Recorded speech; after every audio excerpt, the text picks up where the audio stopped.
नमस्कार. आपण candle light dinner पाहिलं असेल, परंतु शेतामध्ये जोडीनं जेवण करताना खास व्हिडिओ काढावासा वाटला. जात असताना पाहिलं की एक जोडी आहे आणि जेवण करतायत. म्हणजे आपण कॅन्डल लाईट डिनर तर पाहिले असतील, पण शेतामध्ये मस्त निसर्गाच्या आनंदामध्ये जेवण करतानाची जोडपं आपण या ठिकाणी पाहतोय.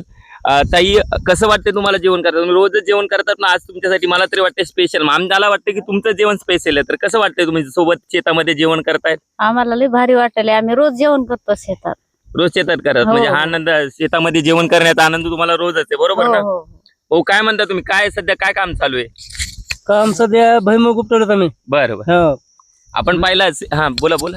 भुईमुग उपटवलं. सध्या आम्हाला चांगलं वाटलं जेवण करताना. बरं बरं. हो. आपण पाहिलं असेल शेतामध्ये आनंद, म्हणजे शेतामध्ये जेवण करण्याचा काही आनंद वेगळाच असतो. म्हणजे जरी शेतामध्ये ऊन असलं, कष्ट करावे लागत असले, उन्हामध्ये शरीर तापत जरी असलं, तर तो जेवण्याचा आनंद, निसर्गामध्ये राहण्याचा आनंद एक वेगळाच असतो. तो आनंद तुमच्यापर्यंत पोहोचवण्याच्या ठिकाणी काम आम्ही निश्चितच करतोय.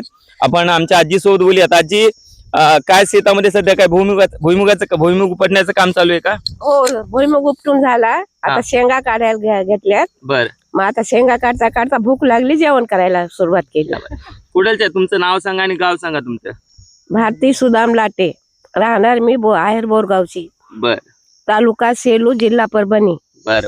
पाहिलं असेल, आजी असेल. आणि एकदा भैया तिकडे दाखव. तिकडे सुद्धा लहान लहान काही छोटे छोटे मुलं आहेत आणि मजूर आहेत. ते या ठिकाणी शेतामध्ये काम करण्याचं, म्हणजे शेतामध्ये काम करतायत आणि सगळ्यांच्या चेहऱ्यावरती आनंद आहे. भलेही ऊन असो, या ठिकाणी त्यांच्या चेहऱ्यावरती आनंद आहे. आणि खास त्यांचं कॅन्डल, या दोघांचं जोडीचं जीवन या ठिकाणी खास दाखवायचं होतं. तर खास त्यांचं जेवण दाखवण्यासाठी हा व्हिडिओ बनवला होता. आपल्याला जर हा व्हिडिओ आवडला असेल तर लाईक करायला विसरू नका. एवढं सांगतो आणि थांबतो. धन्यवाद.